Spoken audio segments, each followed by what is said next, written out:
Nessa história será apresentado o garoto Kilo. Agora, eu tava vendo aqui a palavra, né? E é K-Y-L-O. Acho que é Kyle, talvez. Kylo, não sei. Enfim. Mas daí eu li quilo e eu não consegui deixar de imaginar, tipo, sei lá, meio quilo de presunto. Ok. Vamos lá. Então, garoto Kylo. Ele vive no deserto do Saara, junto da família de seu melhor amigo. Afinal, sua família foi morta pelo governo e sua suposta justiça. E como o governo faz isso? De uma forma bem simples, com um exército de clones oprimindo a sociedade que habita os planetas da galáxia. Eu sinto que a história ela deu uma viajada no final, não sei se o autor ainda não tem a ideia ali, porque a gente tem dois recortes. Eu não quero dizer que esses dois recortes não estão conectados, porque eles podem estar conectados. Particularmente, eu acho meio estranho a gente estar com uma história meio que terrena ali, e aí a gente tem uma força da galáxia, etc.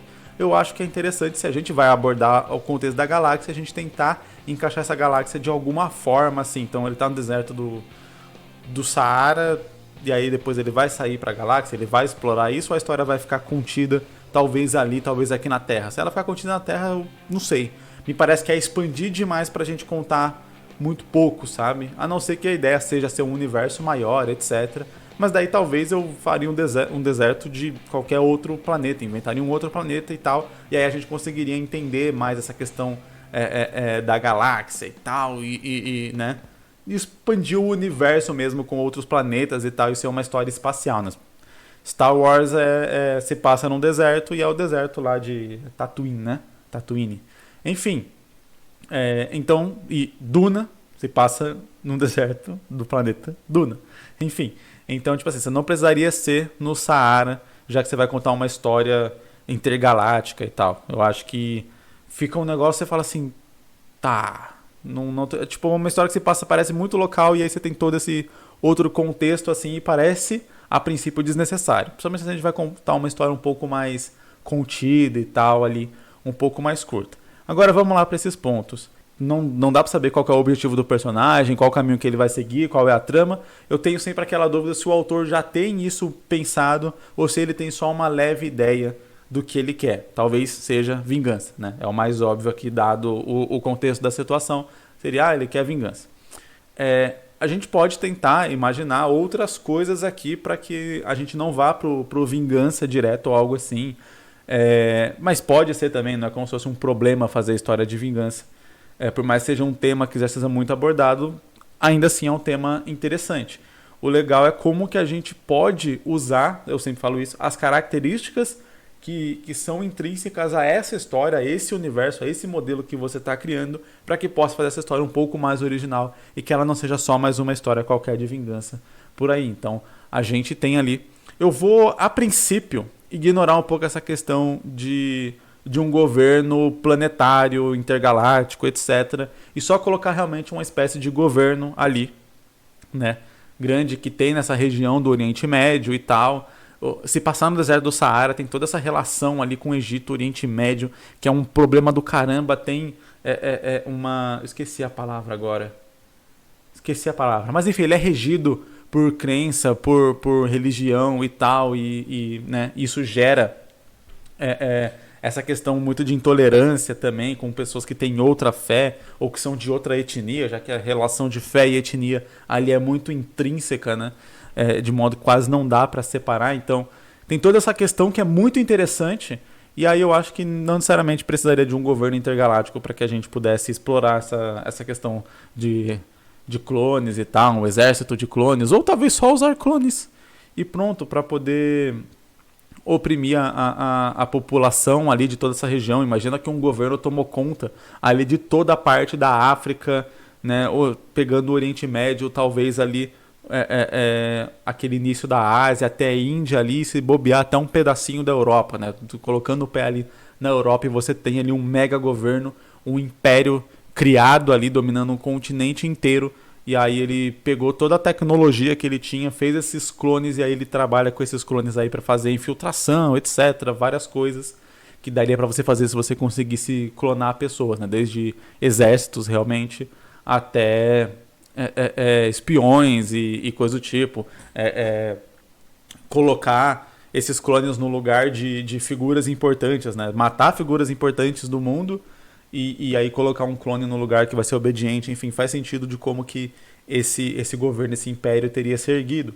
E aí talvez a gente possa colocar como objetivo para o Kylo não necessariamente só se vingar do império, derrubar o império, fazer uma coisa mega grandiosa assim, mas talvez só tentar fugir. E aí a gente tem até toda a questão ali de realmente tem gente fugindo do Oriente Médio, tem várias crises de refugiados acontecendo aí, e isso é um problema mundial, são pautas discutidas aí por muitos países e de repente daria até para absorver isso para a história de uma maneira interessante. Queria fazer ali um paralelo com a realidade, que faz total sentido com onde a história se passa, né?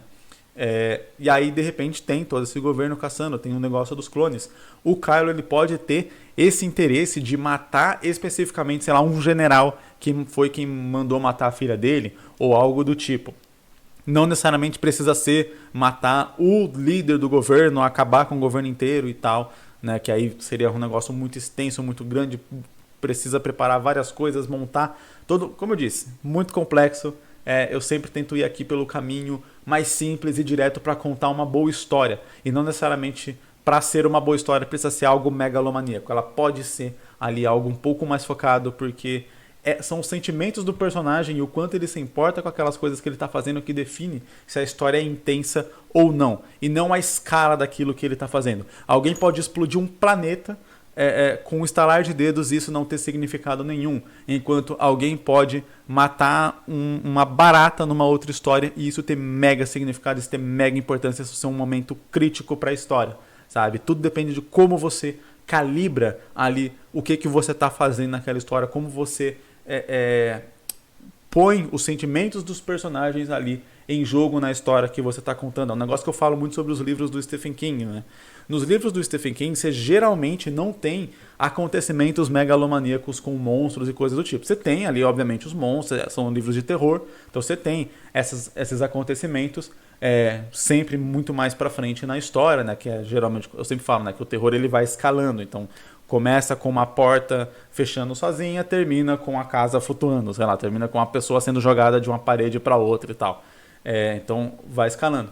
Mas o que eu acho interessante nos livros do Stephen King é que ele perde, eu ia falar perde, eu falei, né? Não ia falar, falei. Ele gasta muito tempo desenvolvendo os personagens, apresentando os personagens, de modo que quando chega muito pra frente da história ali, mais pra frente, pequenas coisas causam grandes emoções em você que tá lendo, porque você entende aquele personagem a ponto de entender o que aquela coisa tá causando naquele personagem. Então,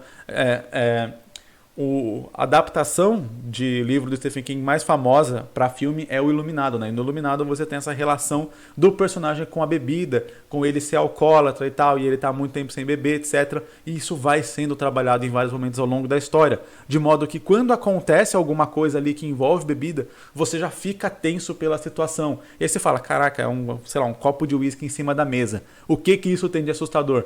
O que tem de assustador é o quanto você trabalhou e desenvolveu aquele personagem para entender o perigo que é aquele copo de uísque em cima da mesa. Novamente, como eu disse, em algumas histórias que são só megalomaníacas por serem megalomaníacas, um personagem explode um planeta inteiro e isso não significa absolutamente nada. Em uma outra história bem construída, você vê um copo de uísque em cima da mesa e isso gera uma tensão e uma emoção muito, muito forte. Então, não é a escala que as coisas têm que vai impactar, o quão profundas essas coisas que estão acontecendo são. E aí, nesse sentido, voltando aqui para a história, eu acho que seria muito interessante se a gente colocasse um objetivo que pode ter a vingança ali, mas talvez o objetivo da família, do amigo do Kylo ali, seja só realmente fugir para sair desse governo ditatorial, e isso por si só já é muito difícil. E o Kylo, por mais que ele esteja seguindo ali, e ele tem essa relação de gratidão com essa família, o que já coloca o personagem ali num conflito moral entre, pô, eu tenho que proteger e ajudar essa família porque eles me ajudaram, me salvaram, me acolheram, entretanto, tem aquele cara, aquele maldito, ele eu tenho que matar, ele eu tenho que vingar a minha família. Eu preciso olhar no olho dele e falar, você matou minha família e é por isso que você vai morrer agora. E aí ele fica nesse conflito entre para onde que ele vai, sei lá, a ponto de chegar no final da história, ali depois de vários desenrolares da trama, etc., o Kylo realmente ter que decidir. Vou para minha vingança, que seria talvez se afundar mais ali, continuar naquele lugar, ou vou atravessar ali a fronteira com eles e tal, e e ir em direção a uma vida melhor. Abandonar a vingança, abandonar esse sentimento ruim dentro de mim e ir em direção a uma vida melhor, mas ao mesmo tempo esse sentimento que eu sei que é ruim, porém eu não consigo me desfazer dele. Então seria um conflito moral muito interessante ali dentro do contexto dessa história. Eu não preciso necessariamente abordar a queda de um império, eu não preciso abordar galáxias sendo destruídas e controladas e coisa do tipo. Eu tô focando só no personagem e no que ele quer para a vida dele, e eu acho que dá para contar uma história muito, muito interessante com isso.